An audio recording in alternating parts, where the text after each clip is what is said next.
मेरी YouTube channel my life my way पर मैं आज आपका फिर से स्वागत करती हूँ। आज हम पढ़ेंगे ज़रूरतों के नाम पर यह कविता, जिसके रचयिता हैं कुंवर नारायण जी। इस कविता में उन्होंने मुख्य रूप से लोकमानस की विसंगतियों को उजागर करने की कोशिश की है। तो हम कुंवर नारायण जी का परिचय पहले देख लेते हैं। इनका जन्म 19 सितंबर 1927 को और मृत्यु 15 नवंबर 2017 को हुई थी। नई कविता आंदोलन के सशक्त हस्ताक्षर कुंवर नारायण अज्ञे द्वारा संपादित तीसरा सप्तक के प्रमुख कवियों में रहे हैं। 2009 में उन्हें वर्ष 2005 के लिए भारत के साहित्य जगत के सर्वोच्च सम्मान ज्ञानपीठ पुरस्कार से सम्मानित किया गया था। कुंवर नारायण को अपनी रचनाशीलता में इतिहास और मिथक के जरिए वर्तमान को देखने के लिए जाना जाता है। उनका रचना संसार इतना व्यापक एवं जटिल है कि उसको कोई एक नाम देना संभव नहीं है।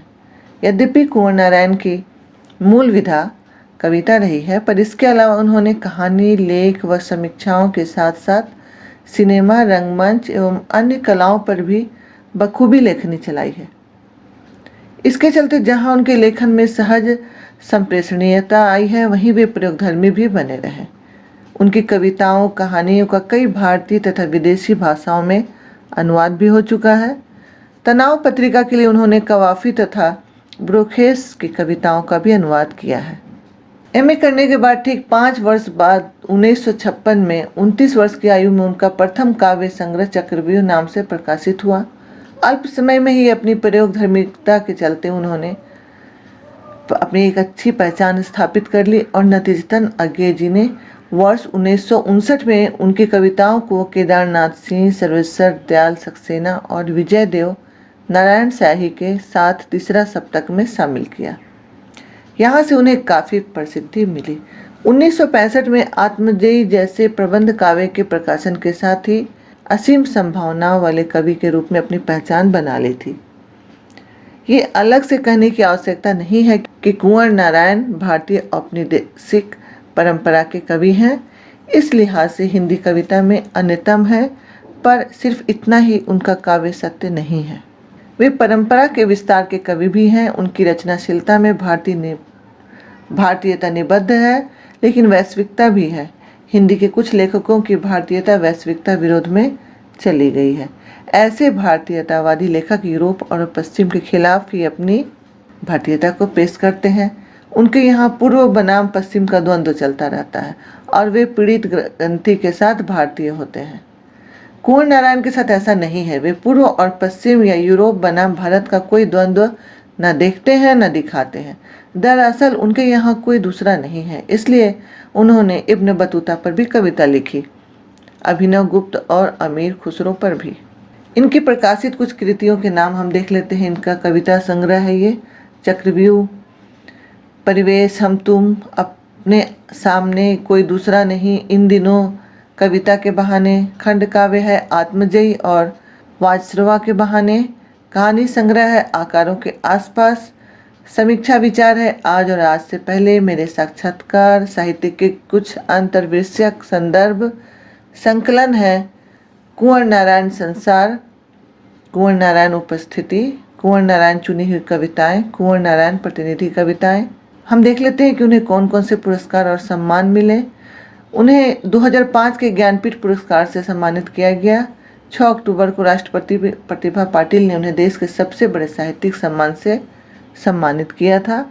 ज्ञानपीठ के अलावा कुंवर नारायण को साहित्य अकादमी पुरस्कार, व्यास सम्मान, कुमार आसान पुरस्कार, प्रेमचंद पुरस्कार, राष्ट्रीय कबीर सम्मान, सलाका सम्मान, मेडल ऑफ वारसस यूनिवर्सिटी और 2009 में पद्म भूषण सम्मान से भी सम्मानित किया गया था।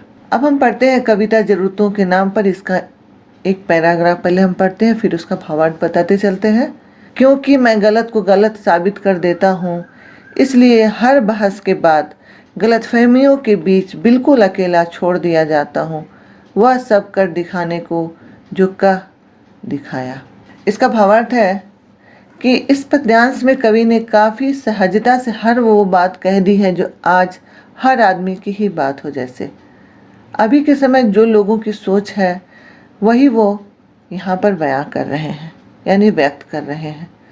पहले हमें ये देखना है कि जो भी कवि समाज और व्यक्ति के सच्चाई को जितना करीब से छूता है, वही कवि और वही कविता यादगार रह जाती है और लोगों की जुबान पर ये दोनों चीजें रह जाती हैं। इस पद्यांश में कवि कहते हैं कि समाज में जो गलत घटित हो रहा है उसे वे बिना किसी लाग लपेट के व्यक्त कर देते हैं और इसका नतीजा ये होता है कि कोई उनकी बात को स्वीकार नहीं करता है और उन्हें उसके साथ उन लोगों के साथ बहस करनी पड़ती है, क्योंकि सच जो मीठा तो नहीं होता, इसलिए कोई सच्चाई को स्वीकार नहीं करना चाहता।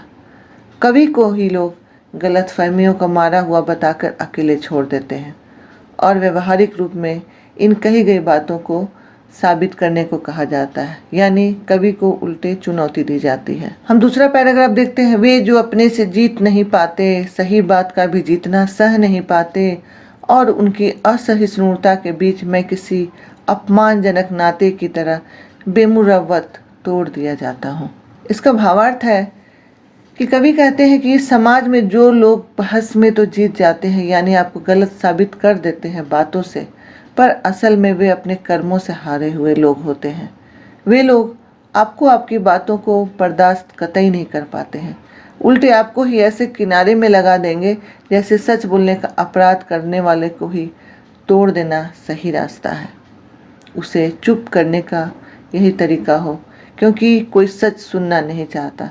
अतः सच बोलने वाले से सभी दूरी बनाकर रखना चाहते हैं, क्योंकि सच बोलने वाला सच्चाई बोलता है और जिसने नकाबों के पीछे अपने असली चेहरे छुपा कर रखे हैं उनका वह असली चेहरा सामने ना आ जाए, इसलिए ऐसे लोग आपसे दूरी बनाकर रखना ज़्यादा उचित समझते हैं। हम तीसरा पैराग्राफ देखते हैं। प्रत्येक रोचक प्रसंग से हटाकर शिक्षाप्रद पुस्तकों की सूची की तरह घरेलू उपन्यासों के अंत में लापरवाही से जोड़ दिया जाता हूँ। इसका भावार्थ है, वैसे लोग जो तर्क से जीत नहीं पाते, वे ज्यादा शिक्षाप्रद बातों से वैसे ही किनारा कर लेते हैं जैसे लोगों के घरों में शिक्षाप्रद पुस्तकों का हाल होता है। जैसे हमारे घरों में धार्मिक ग्रंथ भी रखे रहते हैं, रामायण, गीता और भी धार्मिक पुस्तकें, हम उसे काफ़ी सहेज कर रखते हैं, पर उसे उठाकर पढ़ने की हमें उससे शिक्षा लेने की फुर्सत हमें नहीं रहती। बस वो समय आता ही नहीं जब हम समय निकाल पाए अच्छी चीज़ों के लिए और ध्यान दे पाए। वो रहती तो घर में ही है, पर सिर्फ सजावट की वस्तु बनकर, जैसे चुप खामोश। कहने का तात्पर्य है कि अगर आप लोगों की चापलूसी नहीं करते तो कोई आपसे नज़दीकी नहीं रखेगा। हम चौथा पैराग्राफ पढ़ते हैं। वे सब मिलकर मेरी बहस की हत्या कर डालते हैं जरूरतों के नाम पर, और एक कवि से पूछते हैं कि जिंदगी क्या है, जिंदगी को बदनाम कर। इसका भावार्थ हम देखते हैं। कवि कहते हैं कि जिन लोगों का कोई तर्क नहीं होता उनका एक संगठन होता है, वैसे लोगों का एक गुट होता है जहाँ वे सभी एक दूसरे को आपस में ही चापलूसी कर करके खुश करते रहते हैं, और तर्क करने वालों को ये पूरा कुनबा पसंद नहीं करता और चाहता है कि वो इनसे दूर ही रहे ताकि इन्हें किसी सच्चाई का सामना न करना पड़े। इनका कहना ये होता है कि ये जो कर रहे हैं वो ही आज की मांग है और जीने का यही तरीका है जो इनके अनुसार सही तरीका है। सच कहा जाए तो ऐसे लोग स्वार्थी होते हैं जो समाज और देश से ऊपर अपनी ज़रूरतों को मानते हैं और उल्टे तार्किक लोगों के जीवन को ही बेअर्थ बता देते हैं।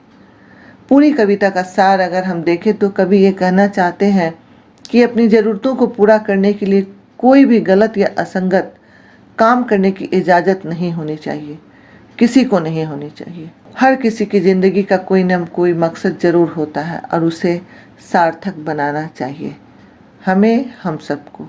यही कवि की इस कविता में समाज के लिए संदेश है कि हम सच्चाई को देखने की हिम्मत रखें, और यह तभी संभव है जब हम हृदय से साफ रहें, मन हमारा पवित्र रहे। इसके साथ ही यह कविता और इसका भावार्थ यहाँ ख़त्म होता है। हम आपसे मिलते हैं फिर दूसरे वीडियो में कुछ और इसी तरह की कविता और उसके भावार्थ के साथ।